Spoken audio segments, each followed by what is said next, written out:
നമസ്കാരം, എല്ലാവർക്കും നമ്മുടെ പുതിയൊരു വീഡിയോയിലേക്ക് വീണ്ടും സ്വാഗതം. ഇന്നത്തെ നമ്മുടെ യാത്ര എറണാകുളത്തേക്കാണ്. എറണാകുളത്ത് ടൗണിൽ സ്ഥിതി ചെയ്യുന്ന പഴയകാല നടനായിട്ടുള്ള ശങ്കരാടിച്ചേട്ടൻ്റെ വീടൊന്ന് കാണുവാനാണ് നമ്മുടെ ഇന്നത്തെ യാത്ര. മലയാള ചലച്ചിത്ര രംഗത്തെ അതിപ്രശസ്തനായ അഭിനയ നേതാവായിരുന്നു ശങ്കരാടി.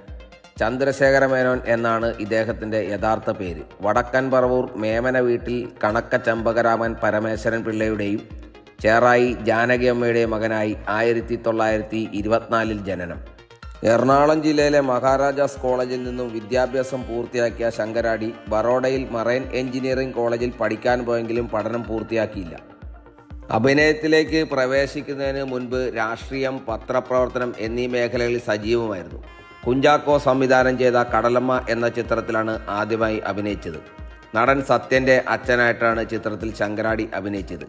പിന്നീട് ഇരുട്ടിൻ്റെ ആത്മാവ്, അസുരവിത്ത് തുടങ്ങിയ ചിത്രങ്ങളിലെ കഥാപാത്രങ്ങളുടെ ചലച്ചിത്ര രംഗത്ത് തൻ്റേതായ വ്യക്തിമുദ്ര പതിപ്പിച്ചു.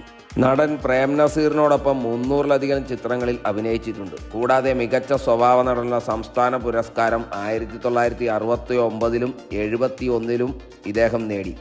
അടൂർ ബാസി, ബഹദൂർ തുടങ്ങിയ മലയാളത്തിലെ റിയലിസ്റ്റിക് നടന്മാരിൽപ്പെട്ട അഭിനയ നേതാക്കൾ പ്രധാനിയായിരുന്നു ശങ്കരാടി. 1968-ൽ പി വേണു സംവിധാനം ചെയ്ത മലയാള സിനിമയിലെ ആദ്യത്തെ മുഴുനീള ഹാസ്യ ചിത്രമായ ബിരുദൻ ശങ്കുവിൽ അദ്ദേഹം അഭിനയിച്ചു. പ്രേം നസീറിനോടൊപ്പം 300-ലധികം ചിത്രങ്ങളിൽ അഭിനയിച്ചതിൻ്റെ റെക്കോർഡും ഇദ്ദേഹത്തിൻ്റെ പേരിലാണ്. കുഞ്ചാക്കോയുടെ കടലമ്മ എന്ന ചിത്രത്തിലെ അരങ്ങേറ്റം മുതൽ മരണം വരെ മലയാള സിനിമയുടെ അവിഭാജ്യ ഘടകമായി മാറിയിരുന്നു ഈയൊരു നടൻ. ഈ കാണുന്നതാണ് ശങ്കരാടിയുടെ എറണാകുളത്ത് ടൗണിൽ തന്നെ സ്ഥിതി ചെയ്യുന്ന വീട്. ഇവിടെ ചില ഇൻ്റർവ്യൂ ഒക്കെ ഇദ്ദേഹത്തിൻ്റെ പഴയത് യൂട്യൂബിൽ കിടപ്പുണ്ട്. ഈ വീടിൻ്റെ മുറ്റത്ത് നിന്നാണ് അദ്ദേഹം ഇൻ്റർവ്യൂ കൊടുക്കുന്നതൊക്കെ കാണാം ചില വീഡിയോകളിൽ. ഇവിടെ ഇപ്പോൾ ആളുതാമസമൊന്നും ഇല്ല എന്നാണ് തോന്നുന്നത്. ഒരു പഴയൊരു വീട് തന്നെയാണ്. ആ പഴയ കാലത്ത് എങ്ങനെ ഉണ്ടായിരുന്നോ അതേപോലെ തന്നെയാണ് ഈ വീട് ഇപ്പോഴും ഇവിടെ സ്ഥിതി ചെയ്യുന്നത്.